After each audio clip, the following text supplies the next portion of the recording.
Hello everybody, this is Pascal from Neutrality Studies, and I want to make a video on the way to work about why you can ignore all of this talk about United Nations Security Council reform, bringing in more members to the Security Council, reforming the UN in general, blah blah blah.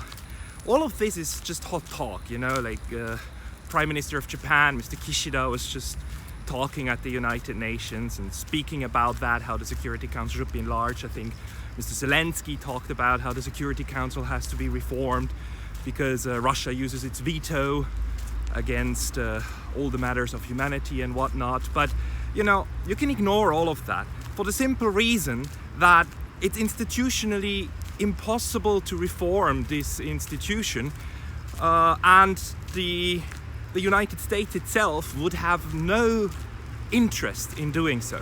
You see, the Security Council is the big boys club, and it's a big boys club of 5 permanent members: the United States, the UK, France, Russia and China. Why these 5? Well, because those are the 5 that won the Second World War, right? If you win a world war, then you get to decide what the post-war order looks like. And those 5, they gave themselves the power to be not only permanent members, but to have veto power. And the veto power extends to reforms of the United Nations. That's all you need to know.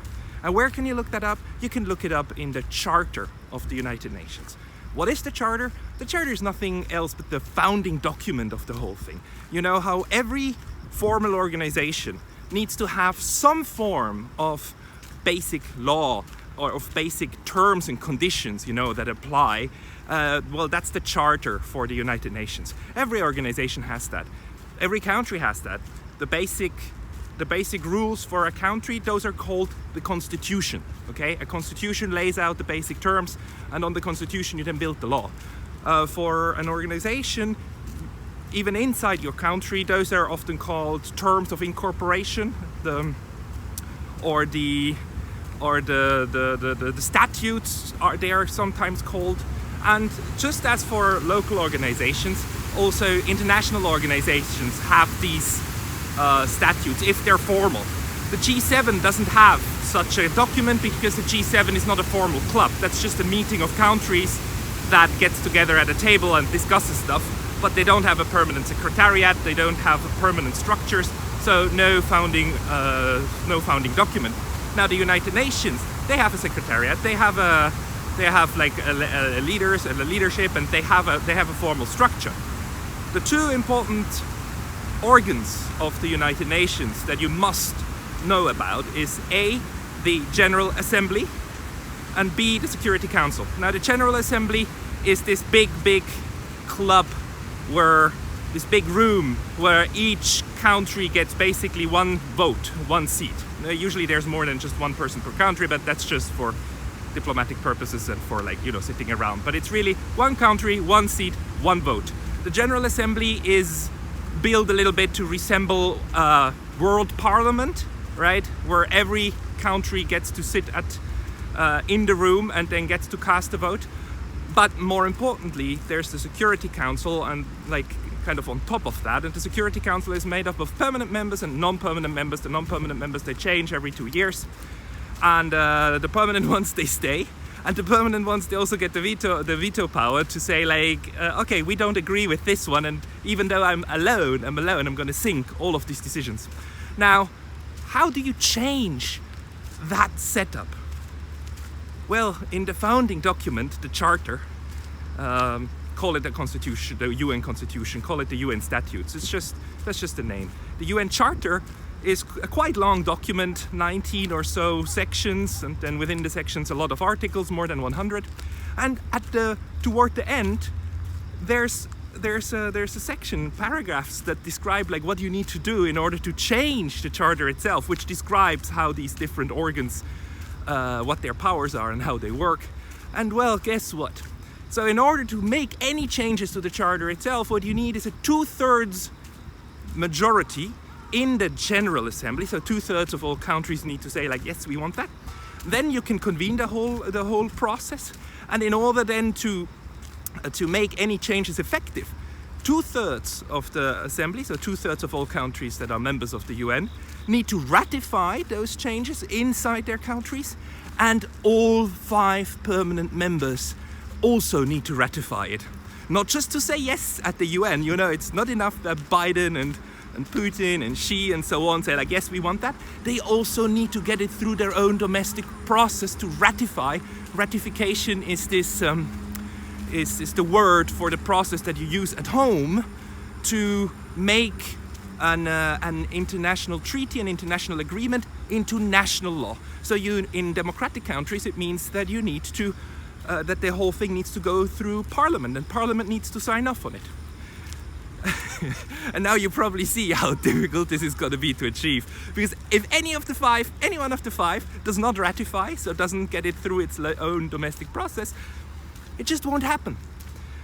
So this is why the entire talk about changing the UN from the inside and reform and blah blah blah is a lot of hot air. This is, unless a little miracle happens, this is really, really difficult, if not impossible, to achieve.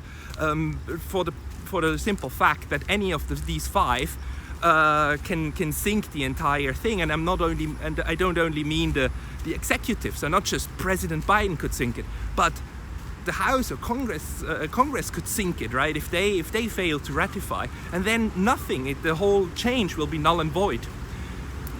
Which now probably leads to the question: why do they do it? Why is everybody talking about UN reform if there's no chance in doing that? Because surely these people know, right? They must know that this is a lot of hot air.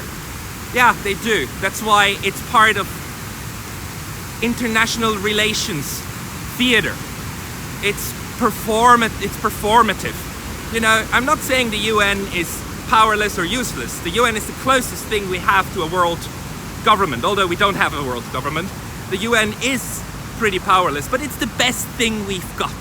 So it's quite sad. But the thing is, they know that they can't get this through. Therefore, all of these appearances by Zelensky, also by Kishida and so on, and the others, is performative. Is more directed towards their own population. So Mr. Kishida can show to the Japanese that he's trying his best to get Japan a seat at the big boys' table, right? Or the big girls' table.